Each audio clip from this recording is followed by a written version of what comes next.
You do not lose a nuclear submarine. For decades, this is the rule everyone in NATO believes. Steel does not simply vanish. A 3,000-ton warship packed with nuclear reactors, sonar arrays, and trained specialists does not fade into the ocean like a rumor. The rule exists for a reason. By the 1960s, the North Atlantic is wired like a tripwire bomb. The seafloor hums with sound. Hydrophones listen from Greenland to the British Isles. SOSUS, the sound surveillance system, hears everything. Tankers, whales, fishing trawlers, and submarines, especially submarines. This is the Cold War's invisible front line. If a Soviet boat moves, NATO hears it. If an American boat moves, Moscow hears it. That is the assumption. That is the comfort. So when something disappears beneath the Atlantic, the rule says it will be found. Tracked, logged, explained. But in May of 1968, one American submarine stops answering. No distress call. No explosion recorded. No wreckage. Just silence. And that silence terrifies NATO far more than any torpedo ever could. Because if Scorpion can vanish, so can everything else. You are Commander Francis Slattery. You are 43 years old. A submariner through and through. Calm voice. Exacting standards. You command USS Scorpion, a skipjack-class nuclear attack submarine, 252 feet of steel, driven by a reactor that lets you stay submerged for months. Your crew number's 99 men. Electricians from Ohio. Sonar techs from California. Torpedo men who can strip a Mark 37 blindfolded. You know their habits. Their jokes. Who snores. Who freezes under pressure. In early 1968, the Cold War feels brittle. The Vietnam War rages above the surface. Beneath it, the oceans crawl with steel predators. The Soviets are testing something new. Faster boats. Deeper diving hulls. Quieter propellers. NATO intelligence does not fully understand what Moscow has built, and that uncertainty is poison.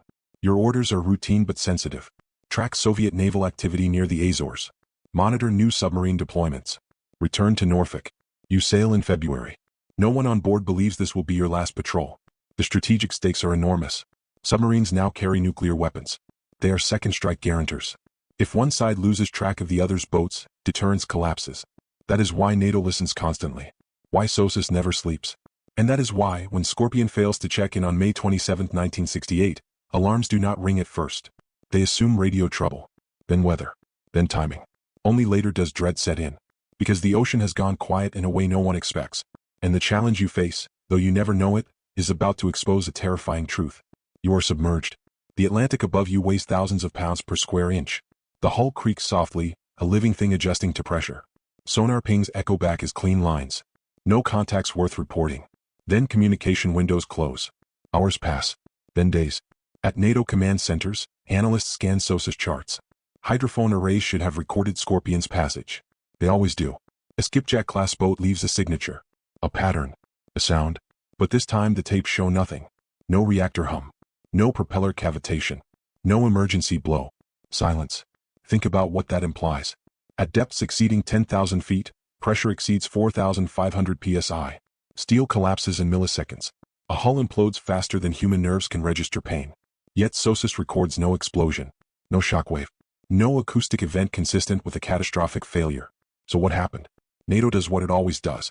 It searches. Aircraft scour the Atlantic. Destroyers crisscross suspected patrol areas. Sonar buoys drop and listen. Weeks turn into months. At one point, analysts narrow a probable location, southwest of the Azores, nearly 400 miles out. The depth there reaches 11,000 feet. Then comes the moment that chills everyone involved. When naval intelligence reconstructs the timeline, they realize Scorpion may have been operating normally, until it wasn't. No warning. No gradual failure. Just disappearance. And then years later, deep-sea survey vessels finally find her. Broken into sections. Debris field stretched across thousands of yards. The sail twisted. The hull shattered. The implosion occurred so fast the crew never knew. But here is the part NATO cannot explain. SOSUS, the system designed to hear everything, missed it. That means one of two things. Either the system failed, or submarine technology has advanced to the point where a nuclear boat can die without being heard. And if Scorpion could vanish unheard, so could a Soviet submarine. So could dozens. At the height of nuclear tension. If you find this kind of forgotten history as fascinating as we do, we'd be honored if you'd hit that subscribe button. We believe these stories of courage, sacrifice, and genius deserve to be told. And by subscribing, you help us ensure they aren't forgotten. What NATO does next reshapes naval warfare. They do not announce failure. They do not admit fear. They redesign everything. Quieting becomes the obsession. Rafts isolate machinery. Propellers change shape. Rubber tiles coat hulls.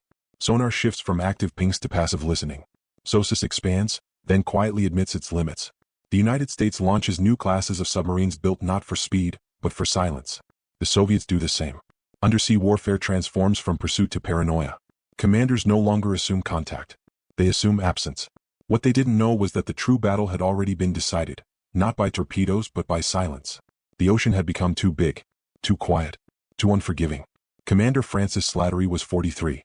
His crew ranged from 19 to 50. Fathers, sons, brothers. To this day, Scorpion rests where sunlight never reaches. No enemy fired a shot. No war was declared. Yet 99 men died, and the world changed.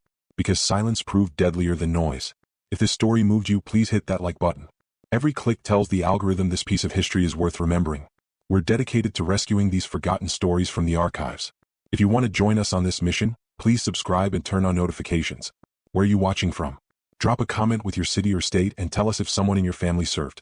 Thank you for ensuring that Commander Francis Slattery and the 99 men of USS Scorpion do not disappear into silence. They deserve to be remembered.